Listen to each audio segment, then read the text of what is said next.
and gentlemen, please put your hands together for Patricia Wheeler.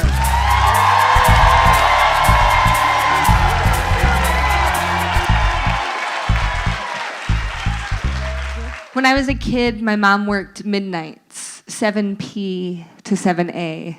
I learned that lingo from a very young age.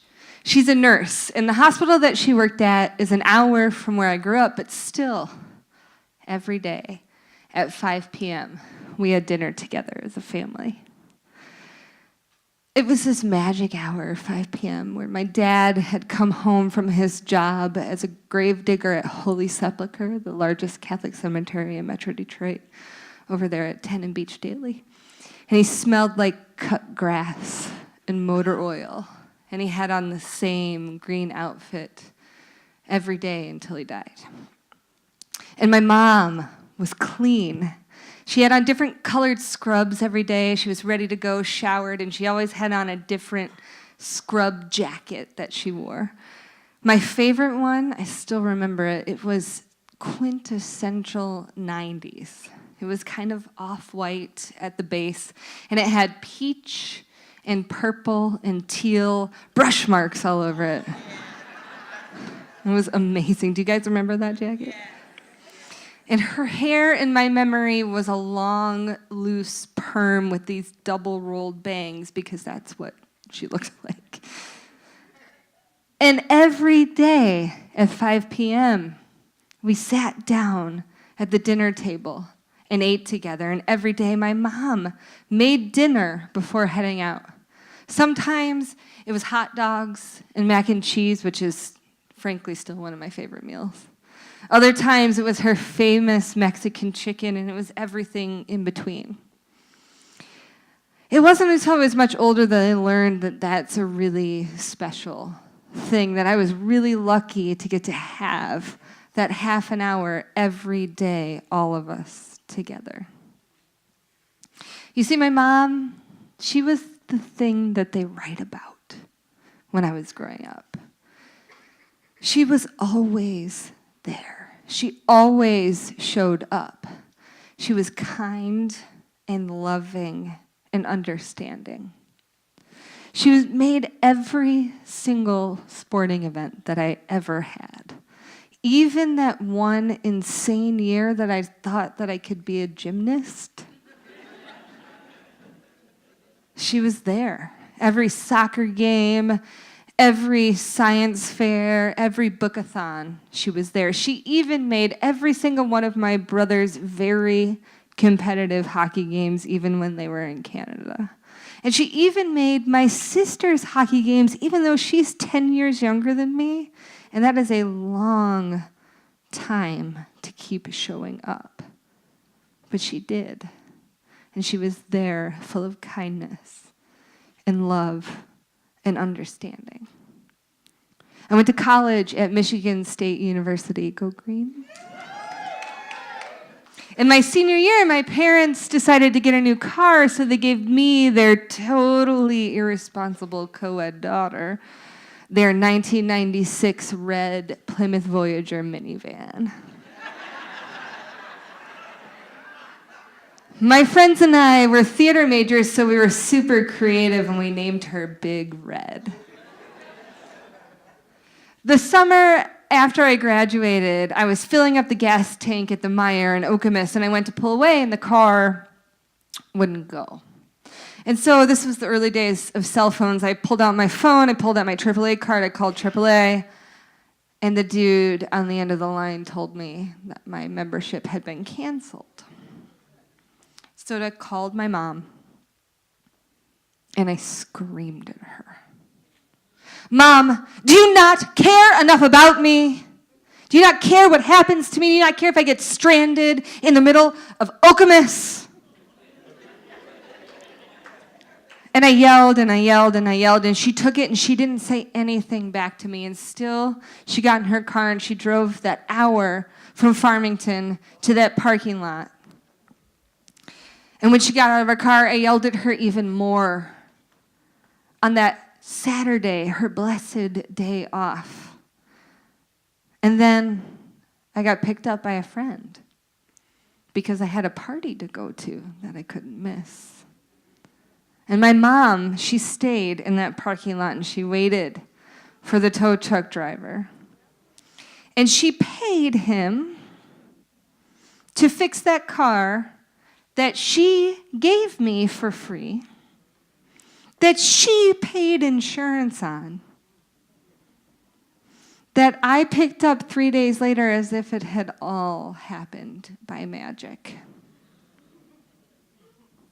And you know what? My mom, she never brought that up ever again. She never called me out on my bullshit. She just let me be me. And it wasn't until 10 years, embarrassingly enough, later, that I realized that I was not the hero of that story. That I had treated this woman who showed me nothing but kindness and love and understanding like complete dirt. And she never made me feel bad about it.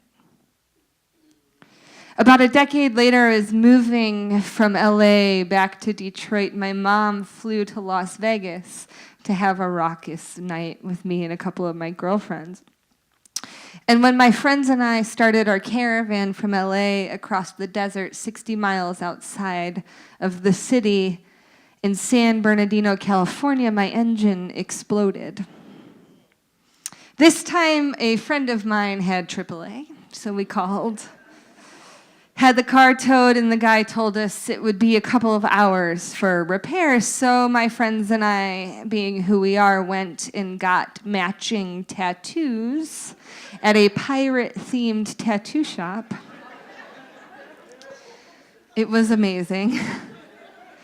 And after we were done, we headed back, all of the underneath of our left breasts, a little bit painful with Los Angeles tattooed under there, back to the car repair place, and the guy said, "This is gonna be a couple of days. We gotta replace the engine."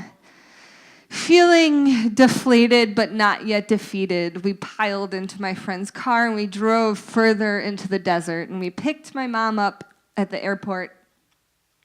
And we headed back to the hotel, and I fell into one of the deepest sleeps that I have ever been in. They were jumping on the bed to try to wake me up, and I did not budge. But my mom, she and my girlfriends went down to the casino floor, and they stayed up all night playing blackjack and drinking rum and cokes like the wild women that they are. The next day, we headed back to San Bernardino, and my mom and I spent the next 3 days in this pretty amazing concrete wigwam motel. Does anybody know about these things? They used to be scattered all throughout the United States, but there's only a couple of them left, and one of them happens to be in San Bernardino, which is nicknamed the Armpit of America for a reason. So we were staying in this amazing motel, but in order to have any fun, we had to take the less than ideal public transportation into downtown, what they called downtown, which was not downtown, it was just dust. And we saw a lot of movies, but we had a lot of fun because we were together. And then finally the car was fixed, and we went and we picked it up, and we drove further into the desert. And everything was going great until we got to St. Charles, Utah, and the radiator broke. I had AAA now. And I called the tow truck, and the driver took us to the car repair place, and they said it would only be a day this time, which was better, except now we were in a dry county.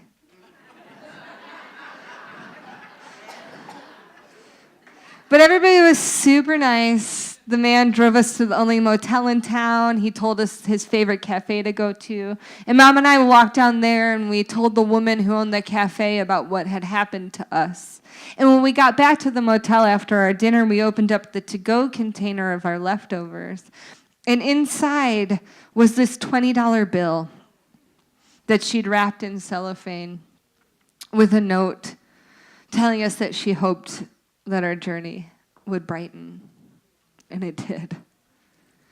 And my mom and I walked down Main Street in St. Charles, and there was this old-fashioned soda shop, and she grabbed my arm and said, "Patty, we gotta go in."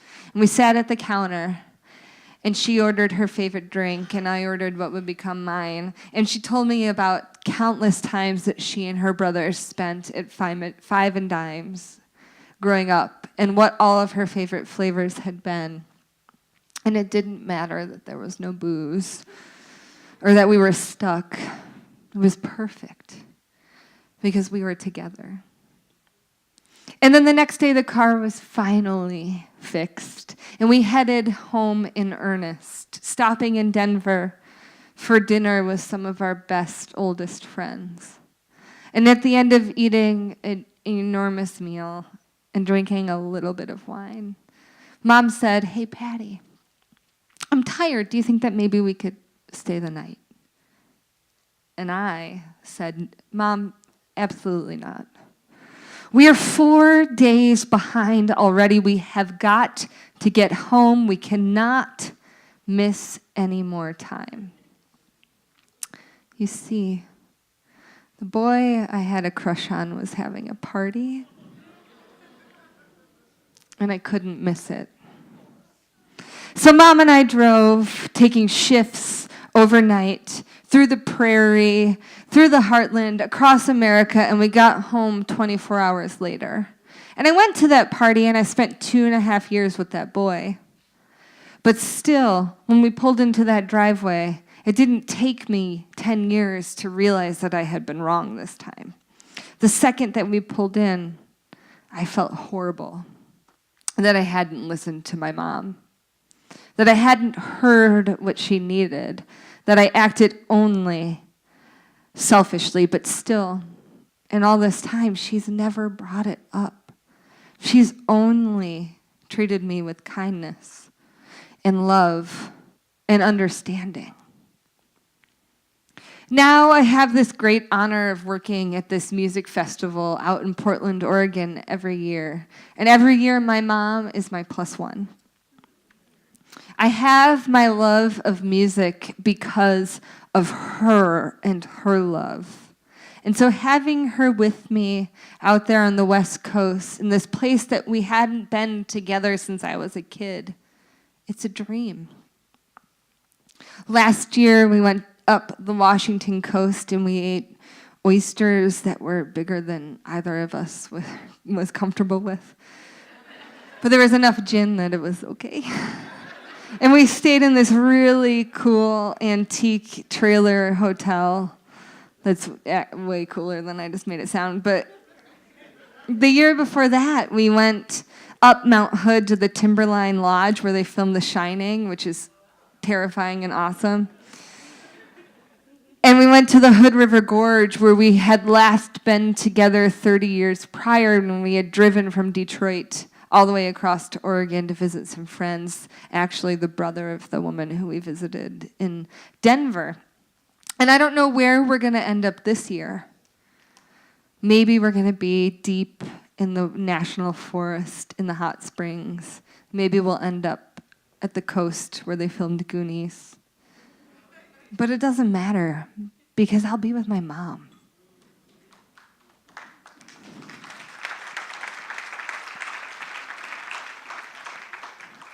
These weekends that we have together are the highlight of my year.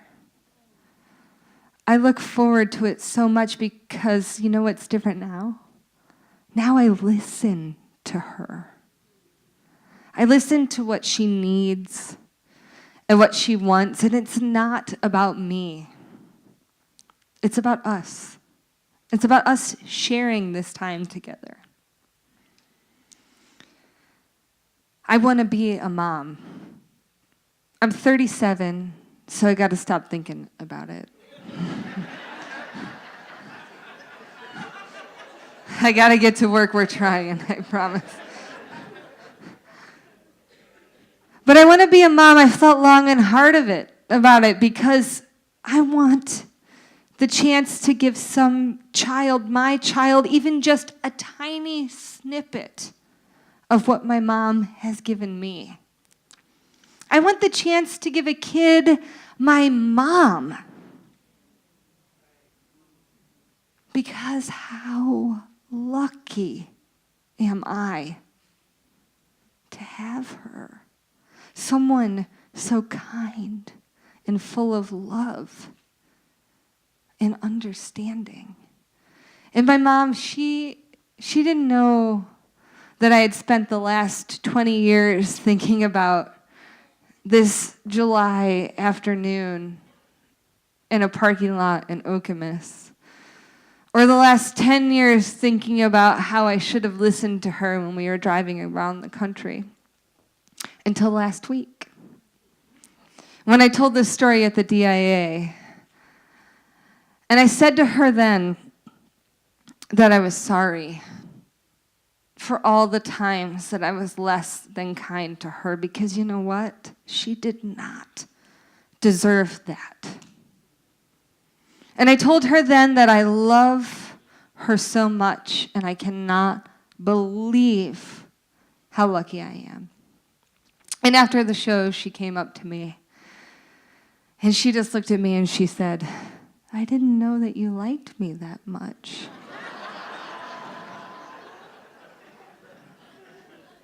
Because my mom is kind and full of love and understanding.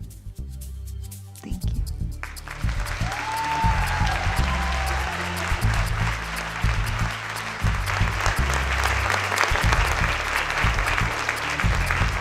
Patricia Wheeler.